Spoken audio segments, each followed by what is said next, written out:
Hello everybody and welcome to today's video, and in today's video I'll be doing a 2024 election prediction between Joe Biden and Kamala Harris and Mitt Romney and Nikki Haley. Now this Mitt Romney would not win the GOP nomination today. The chances of him winning are very, very unlikely. But whatever, I decided to do this. Now think about Romney and Haley as well. Actually more so Romney. He is a god basically in the suburbs. He's a phenomenal suburban candidate, but he is not a great he's an awful candidate actually for the white working class. I don't necessarily know that he'd do very well in the suburbs nowadays, just because the suburban shift is going to happen regardless of whether or not Trump is running or Trump as candidate is running. But it'll definitely be a lot more minimal and may even be reversed. But yeah, so I'm gonna go get started labeling the Biden-Harris states: Washington, Oregon, California, Hawaii, D.C., Maryland, Delaware, New Jersey, Connecticut, Rhode Island, Massachusetts, Vermont, New York, Maine's first, and Illinois. We could see like Delaware, actually not Delaware. We could see like Jersey, Connecticut, maybe Rhode Island. We could see them all being likely. But I'm not gonna. I doubt it. Romney's a strong enough candidate, but we don't really know. It could happen. It could not. I mean, like you go look at 2016. I was using Jackson Dude because it has the same margins as I am, or that I use. We saw them both be likely, and then we saw Rhode Island be coming close. We can go look at 2012 though. I was just looking at Georgia earlier. Go look at 2012. Obama carried Connecticut by pretty large margins. Oops, sorry, just got a notification. I will try to get rid of it. Okay. We saw Obama win Connecticut by like 18%. That's just like a rough estimate. Actually, exactly 18%. Nice. 18.6% in Delaware. 17.1%, and like a 27.2%, I think, margin of victory in Rhode Island. But that was also Obama. But I do think that they would probably still they could be likely, but I'm just gonna label them safe. Romney safe states: Utah, Idaho, Wyoming, Montana, the Dakotas, Nebraska's at large first and third. Kansas will probably end up being safe. And then a lot of this safe red southern part of the nation.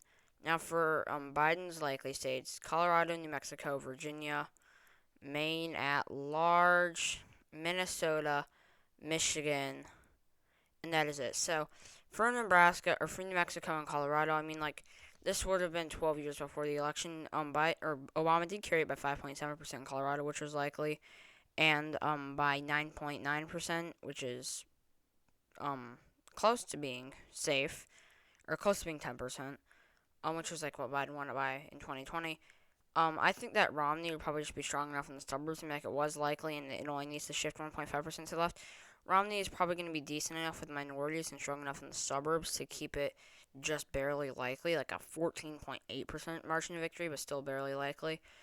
In Minnesota and Michigan, Romney is just too weak of a candidate with the white working class. I mean, like, obviously Obama was a phenomenal with the white working class candidate.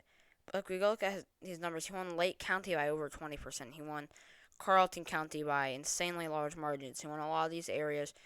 I guess this is kind of still like the Iron Range. He won a lot of these areas. That, I mean, like, we can go look at Michigan or Minnesota in 2020.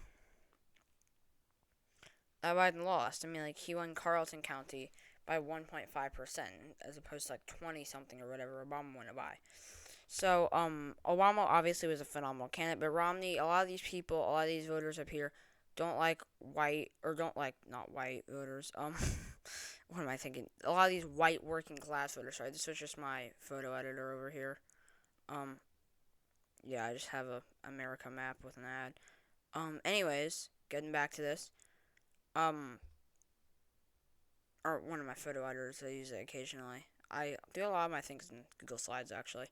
Anyways, back to what I was saying. What was I saying? Right.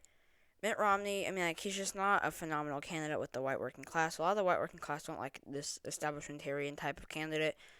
And I mean, like, Biden carried it by a likely margin against Trump. He's probably going to carry it by a pretty large margin. Plus, Nikki Haley is also not a great sign for him. Like, running against, obviously, Kamala Harris isn't great for Biden either, but Nikki Haley is just not good for for a running mate if you're already gonna be running Romney. And then Michigan, I mean, like, we could look at Obama's numbers in Michigan. He won it by like 9.5%, I believe, which is obviously a very large margin of victory. I do think that Biden would probably end up carrying it by a likely margin, probably like a 5.5%, but a likely margin at that, because Romney's just too weak in the suburbs. He's a good suburban candidate. The suburbs don't make up, like, the suburbs aren't going to be crucial to winning the Rust Belt. Like, obviously, you want to do well in the suburbs. If you do horribly, it's not going to be good. But, I mean, like, Romney was a great suburban candidate, and he lost because he didn't have a lot of appeal to the white working class. I feel like that's what we're going to likely see in Michigan for Mitt Romney. Virginia, I mean, like, Biden. Biden won about like 10%. Romney's a strong candidate in a state like Virginia, I think. I mean, like, we can go look at 2012. And this was against Obama. It was 3%. So Obama hardly carried it against Mitt Romney, or Mitt Romney almost carried it, I guess, against Obama, which is something. But that would have been 12 years before. It's had enough time to shift. It'll probably narrow up significantly. It'll probably be like a 7% margin of victory. I don't think it's quite going to be competitive enough for it to be lean, though. It'll probably be like a low, mid likely. And then Maine, I mean, like, Romney, he's a good candidate for, like, rural white voters in a state like Maine. But it just won't be enough to make it anything closer than a likely.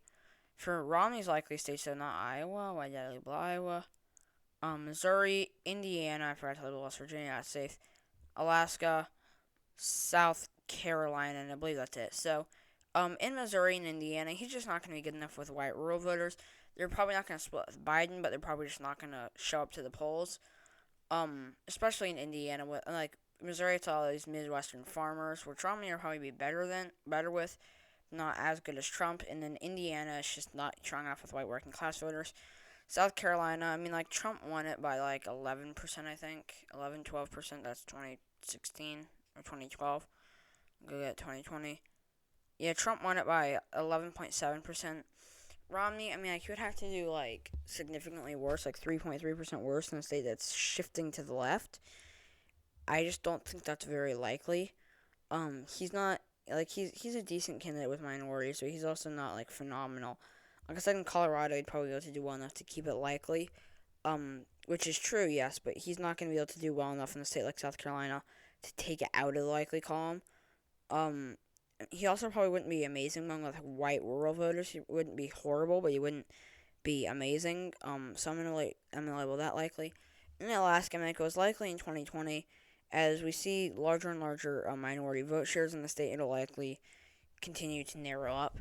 For Biden's lean states, I'm gonna say Nevada, Wisconsin, Pennsylvania, and New Hampshire. So looking at Nevada, I mean, like, Romney.